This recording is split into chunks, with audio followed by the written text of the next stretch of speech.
Hello and welcome to Just One More Watch, and welcome today to two Baltics for the price of one. Baltic make their watches in small batches and they always sell out those small batches. Now I was fortunate enough to review their micro rotor, the MR001, a few months ago when it was in stock, and they now have fresh stock of their two kind of classic models, the HMS 001 three-hander and their HMS 003 bi-compacts. These were the two models that Baltic as a brand launched back in 2017, and I have one of each of them on the table for review today. Now, you saw the pop-up? This video is sponsored by Baltic. I will of course therefore leave links to both of these watches in the description of the video. They are very similar, they're both based on the same case, but both containing very different movements. So which movement is right for you, and are they even the right movements for the watches? Those are our questions today. Let's flip the camera and find the answers. Plenty to get through then if I don't want this to be a 20-minute, so let's get into it. Packaging is the same for both watches. Fairly standard looking outer cardboard box, but an anything but standard looking cork inner box. They've been using this style from the very beginning, I believe, and I haven't seen it elsewhere. It's a really nice touch. There's an instruction manual for those of you who read instruction manuals, and there is one of the nicest warranty cards that I've encountered with a QR code for those of you who understand QR codes. All very good, but let's focus on the most important thing in the box, the watch. Now I've got the salmon dial chronograph on a beads of rice bracelet and the blue dialed three-hander on leather. Both watches are available on different strap options though, and several others besides.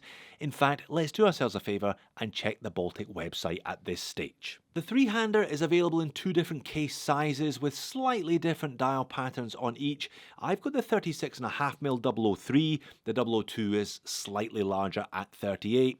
You can then pick from no less than 4 different colours of leather strap, 2 different bracelet styles, and a rather unusual third bracelet style with straight cut end links. So no one can accuse Baltic of not giving people options. It's €360 on the leather, 60 more if you want the bracelet. And it's a similar deal with the chrono, 3 colours in 36.5, 3 colours in 38, and again exactly the same choices of straps and bracelets. It's a little more expensive obviously, €540 on leather, 600 if you want the beads of rice. So that's from $380 up to $640 depending on the watch and depending on the strap. If you haven't worked out by now, these watches share the same case, so the dimensions are mostly similar if not obviously quite identical. So I'll start with the three-hander. It is indeed, as threatened, 36.5mm in diameter, 12.4mm thick. You wouldn't expect a watch this size to have a long lug to lug, and you'd be right, 45mm, 20 between the lug though, which I think is a good call. Again, you wouldn't expect a watch like this to have much water resistance, and again, you'd be right, 5 ATM 50 meters will do fine. As supplied on the leather strap, the three-hander weighs in at a mere 56 grams. That is really, really light for an automatic. Crystal is domed acrylic, perhaps that is part of the weight saving there, and the movement is a Miyota 8315. The chronograph shares most of the dimensions with the three-hander. Weight though on the bracelet is 109 grams, size for my 7-inch wrist, and the movement is a Seagull ST1901. Let's talk movements then, as it's clearly a big part of this double review. The three-hander comes with a display case back like this one as standard, very plain, just with some specs around the edges, but you can option on a clear display case if you want to for €25. But there you go, I just saved you €25. I'm not sure I'd necessarily recommend the display case back, to be honest. The Miyota is a workhorse, not a show pony. I'd stick with a plain screw-on stainless steel one instead. The 8315 is relatively new. It has a 60-hour power reserve, which is fantastic for a very affordable auto. 3Hz beat rate, 21 joules, hacking and hand winding, but it only winds in one direction. Now this is a premium 8000 series, hence the decoration you saw earlier. You don't get that nasty clicky-ticky that you used to get with the old 8215, but you do get wobble and spin on occasions. I'm sure most of you will have seen the Seagull ST1901 by now. These are becoming more and more common in micro brands, and not just in the Seagull 1963, which was very much the case 10 years ago. It's a manual wind mechanical column wheel chronograph that can trace its origins back to Switzerland in the 1940s. It's an old Venus movement, so it is entirely appropriate to see it in the back of this retro style piece. It also has a 3Hz beat rate, 22 joules. It only manually winds, but it does not hack. You cannot stop that small second hand from running. This one has a roughly 42-hour power reserve, but they do vary a bit. You might end up getting a few hours more, or if you run that chronograph continuously, you'll end up getting closer to 30 hours. It's a fascinating movement to look at though, and far nicer to look at than it ought to be, given the modest price tag. Cases are the same in both watches, very simple, all brushed mid case, not massively curved, but not entirely flat either, as you can see. Drilled lugs, which is great for strap swaps, but all Baltic supplied hardware is quick release, so it's more about fitting your own straps with ease. It's a classic two-step bezel, the top step of which is actually high polished, that upper surface, hence some of the shine you saw earlier, I'm sure, and the domed acrylic nestles nicely into that top layer of the bezel. The crown on the three-hander is pretty simple, 5.5mm, low profile, but still usable, and it's etched with the Baltic B. The chronograph has the same case, bezel and crystal, but a slightly thicker case back to house the thicker movement. The chronograph pushers are high polish, as is the 6.5mm crown, which is unsigned. Not quite sure why they would sign one but not the other, more on that later. The beads of rice is a good one, quick release spring bars as noted, solid end links, just push pins, but that's okay for a retro style watch. Plenty of articulation because the links are small.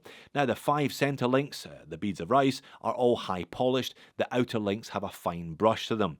The clasp has a pressed upper, milled scissor.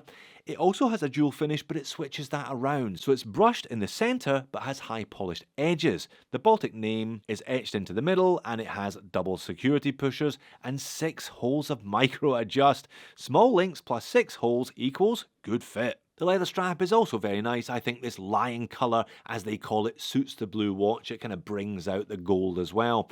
It tapers all the way down from 20 to 15, which is nice and elegant. The stitching looks good, and it's proper Italian calf leather. Quick release spring bars, double retainers, and nice brushed hardware to match the majority of the case finish it off. Dial and hands, well, they're almost the same dials on both watches, but with the addition of 2 sub-registers on the chrono, of course. Let's look at the three-hander first. It looks really simple, but when you look at it more closely, you can see a lot of thought has gone into the proportions and the markings. So applied high-polished gold batons on the hours, applied numerals at the 12, the 3, the 6 and the 9, and there is a slightly recessed centre circle with a granular pattern and sector crosshairs printed on it. Also printed on it is the brand name and the HMS model series, but they're pretty small, they're pretty discreet. Now, the tip of the hour hand perfectly hits the tip of that recessed centre circle.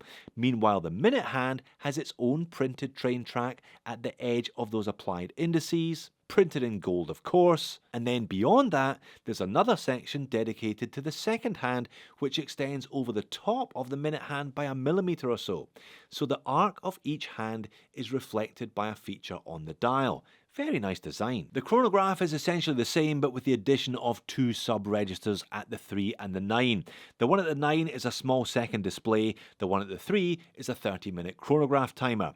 Now, those 2 sub-registers do not have numeric markings, only very, very small printed dashes, so you're really going to have to look at them closely if you want to actually use either of those features. Similarly, there's no tachymeter scale here, just the same printed outer ring reflecting the sweep of the central chronograph hand in this case, rather than a central second hand. So definitely more for looks than practicality this chrono then. To be honest, I'm sure most people buy Baltics for their looks and not because they intend to spend most of their lives timing things down to 1/5 of a second. Overall, I think they look great. Baltic really have nailed the mid-century neo-vintage look. I think they do it better than anyone else in the micro space. Their whole philosophy is about making watches that are almost new old stock vintage. They're like buying vintage watches without the risk of buying vintage watches. Alright, let's get them on wrist. These may be the smaller 36.5mm case variant, but honestly, they don't feel that small. If you had told me they were both 38s, I would not have disagreed with you. Of course, if you want a bit more chunk, relatively speaking of course, you should buy the 38, but don't be put off by the figures. It does wear a bit larger than they might suggest. It's a really nice taper on that leather strap, definitely makes the watch look more elegant when I roll the wrist. And you get that lovely warm look from the acrylic crystal, of course. It's a warmth that you only really get from acrylic. Not even the best sapphire can quite capture the same effect. The chrono has even more going on because in this case it's salmon, although it's actually more gold. In reality it's less salmony than the website suggests it is. Plus it has those sub-registers with concentric circles and a fine circular brush on the majority of the dial. So they're not too big, but I don't think they're too small either. You know, they're definitely recreating a mid-century look, but 34mm would have been more period correct. These are definitely bigger than that, and I think will suit more wrists as a consequence. And there they are in context with a pair of pocket shots. Plenty of light play, especially from that golden salmon one. It really does look a little bit spectacular when combined with the beads of rice bracelet also. Alright, moans and niggles then.